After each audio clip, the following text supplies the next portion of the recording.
Original Apple Store golovka sotadiganlar ham ushbu kopiya golovkani ajrata olmayapti. Chunki bu golovkani juda ko'p qismlari original.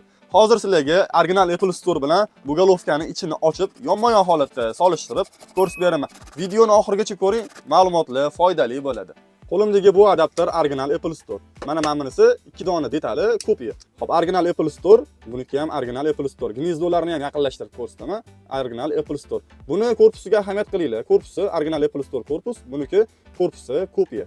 Qalinligida ham, aralaganimda ham farqini sezdim. Buniki qattiqroq bo'ladi. Apple Store'niki buniki yumshoqroq bo'ladi nisbatan. Mexanizmini original Apple Store'ga yaqinlashtirishga harakat qilishgan, lekin yonma-yon ochib solishtirganda bunda ozgina farqi bor baribir. Korpusi bilan mana shu detali kopiya. Hop, arzonchi kopiyalarni mana mexanizmlarini ko'rsanglar bo'ladi. Juda ham katta farqi bor. Ikkiga bularning ichiga bunaqa detallar ham qo'shiladi-yu. Original Apple Store bilan bu golovkani yonma-yon holatda ko'rdinglar. Ko'pchilik ajrata olmayapti. Telefonga ta'sir qilishlari, yonkisga ta'sir qilishlari, telefonni to'ldirib berishlari original Apple Store bo'ladi. Chunki hamma ehtiyot qismlari, mikrosxemalari Apple Store o'ziniki. Faqat 2 dona detali, korpusi va mana shu mexanizmi kopiya. Bu golovkani olib kelib sotishni yo'lga qo'ymoqchimiz. Narxi ancha arzonroq bo'ladi. Apple Store hozirgi kunda $18 sotayotgan bo'lsa, bunisini $13 atrofida baholash ko'zda tutilgan. Do'konimiz tomonidan 1 yil kafolat beriladi.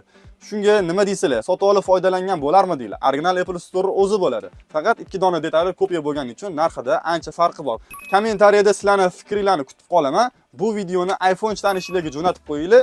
Ajrata olmayotgan bo'lsanglar, bu golovkalarni bizga olib kelsanglar ajratib beramiz.